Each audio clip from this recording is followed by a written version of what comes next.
It has been really great reaching back over the last 20 years and telling you about my IT stories, but it's time to tell you about the most important story of them all. This is the one that started my IT consulting company back in 2001, but more importantly, it changed the world as I knew it. Over the years, I've given many interviews and have written about my experience. I even shared what happened with many of my college students, but I never told the entire story until now. 20 years ago, I restored the email that put the Enron executives in jail.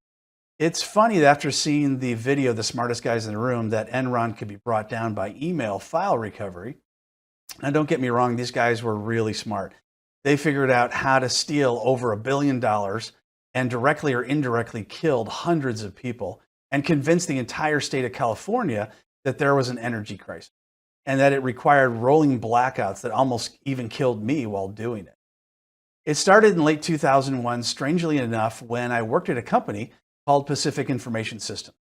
They were laying people off as the dot-bomb recession was taking hold, and many of our customers were going bankrupt.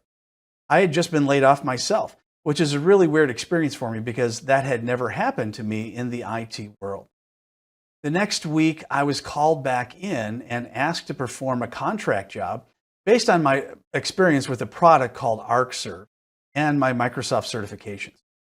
I was told to meet my old bosses downtown in Portland, Oregon, in the Portland General Electric building at the World Trade Center. And I would know I was at the right place, they said, when I could see that the large Enron sign was flashing outside the building.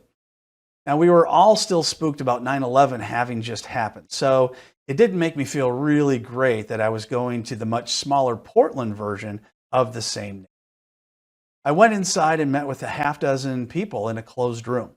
I was told what they were about to tell me was top secret and that I had to sign a document saying I wouldn't tell anyone for a specified amount of time that I was performing the job they were about to tell me. I agreed. I signed the document, and then they filled me in on what needed to be done. I was to restore a large amount of emails from backup tapes. The company used Lotus Notes. Now, back then, a lot of large companies used Lotus Notes instead of Exchange and Outlook from Microsoft. And I was also going to use the Windows 2000 server because at that time, that's what we did. I was going to use a robotic backup drive made by a company called AB Dick, and it could take up to 6 tapes at once. Over the next day or so, we were going to see a lot of backup tapes show up in very large boxes. Now, they said the U.S. Justice Department was doing an investigation, and I needed to restore the email from a list of about a dozen executives. After getting my badge, I went out into the main area. It was like this giant bullpen of traders, and they were trading in electricity futures. The room was about 50 by 75 feet, if I remember correctly. There were not a lot of private offices. The company seemed to want to have the traders collaborate or just compete with each other. I'm not sure which. What I saw were trades being done and everyone high-fiving each other after they scammed another one. They had this buffet table that stretched the entire length of the room. The gourmet food was replaced every few hours. Everyone could eat from the table, but the idea was that they didn't want anyone leaving the trading floor because that would mean that they were going to lose money. They wanted to constantly be doing trades. There were also very large screen plasma TVs on the wall. And I remember that the Mariners were vying for a playoff spot at that time, so the game was always playing. And many stopped to watch the games in between trades. Now, if you think back to 2001, large screen TVs were $10,000 to $20,000 each, and sometimes more.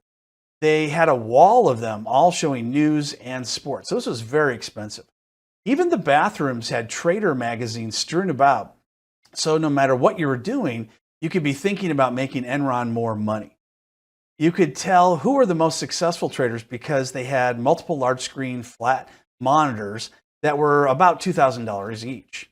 One trader I saw had 6 of them on a specially wired up cage, and you could tell that he was probably making the company the most money in that room.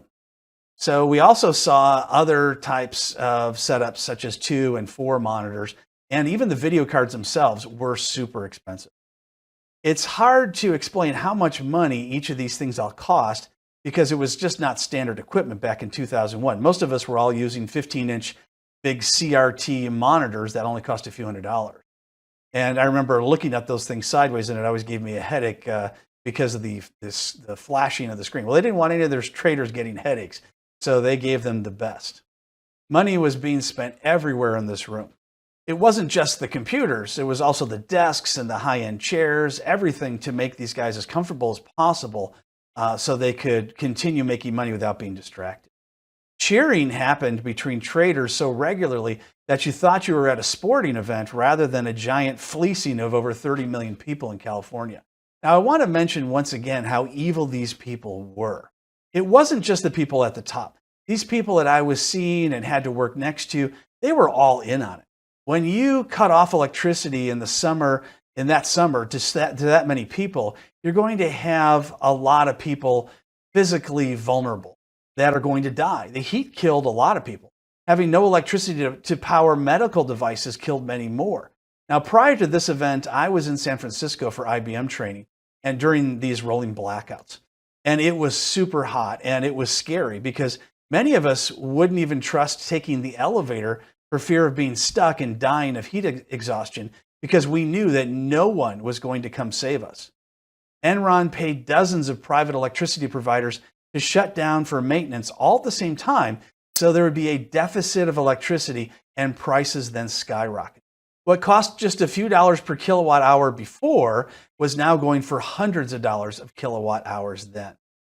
They set me out in the open with my equipment and handed me a piece of paper with the names of the people whose email I would restore. Now, the first name on the list was Kenneth Lay. I didn't know who that was at the time. Then after that was Andrew Fastow, Jeffrey Skilling, and the other top dirty dozen of the most corrupt company in America at that time. I installed the ArcServe program, ran updates, installed the robotic backup device and drivers, and started to restore the email. Not all the tapes were there yet, but when I came in the next day, more showed up and then more and more throughout the week. In all, there were about 15 to 20 boxes, and these were large boxes. They had about 50 backup tapes in each box. I was shocked that they actually backed up that many drives for as long as they did, because this went back many years. I figured they would have erased them all to try to cover their tracks. Now, this is where the scary part begins. And it's the part I never really spoke about until now, and it was to protect myself and my family. It started on the third day, on Wednesday. I noticed that the top 10 or so drives of each box I opened were either blank or had data that was corrupt.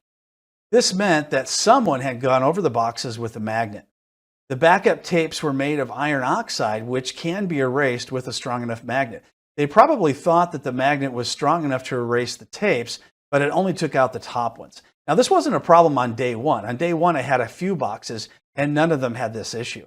It wasn't until day 3, when the rest of the boxes showed up, that I started seeing that these top backup tapes were then erased. Now, I actually went back to one of the first boxes I had restored, stuck a tape in just to see if it was still good data, and it was either erased or the data was corrupt as well. So I know this all happened after that Monday.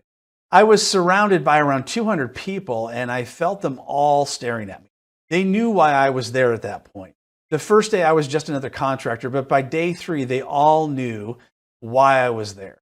I was told one of the executives that was under investigation was coming to the office, but I didn't really hear which one it was. And when he showed up, I saw several people go into the private office with huge smiles on their faces.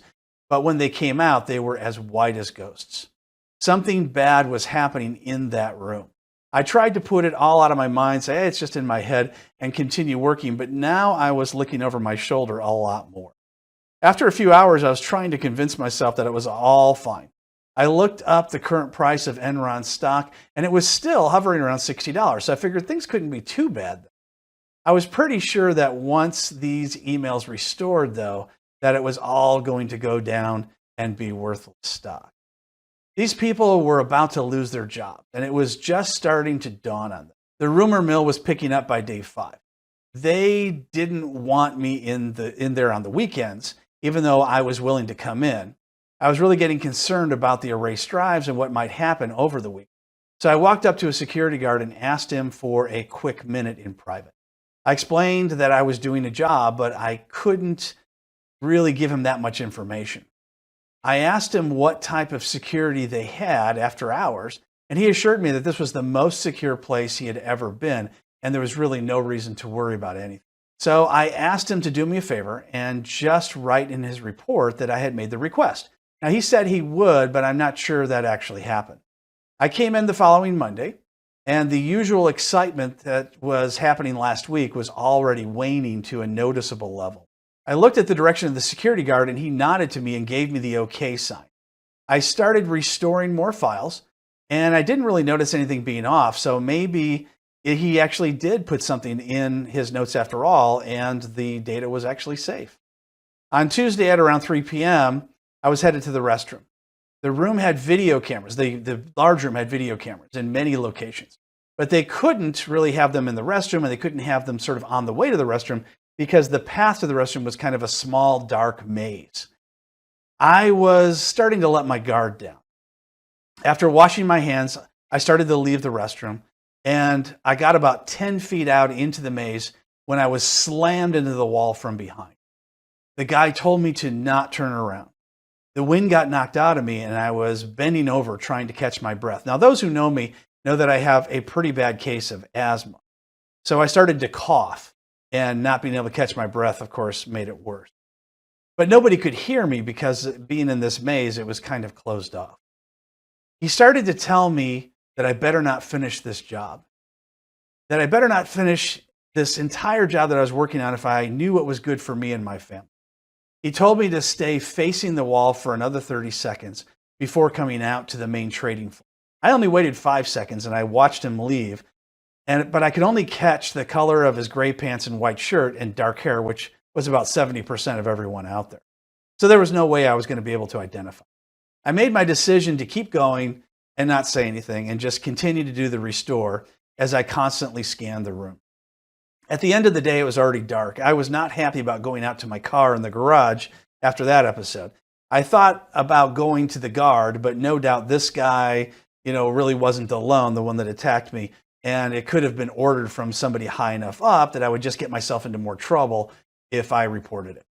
I had to think about bringing a weapon of some sort, but all I could come up with was a heavy stapler that I saw next to my work area. Now, I grabbed that and I slid it up my coat sleeve, and I figured that I could slide it out into my hand in less than a second if I needed to swing it at somebody.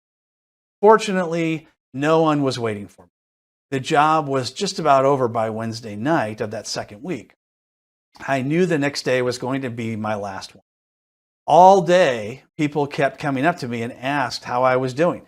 I couldn't really tell if they were asking because they were trying to spook me or if they were just innocently asking a question. I can pretty much say now that there were no innocent people in that room working for Enron. On the way out the door, after this was all over, Enron raided the PGE retirement fund, and it devastated thousands of people. Took all their money from the retirement fund.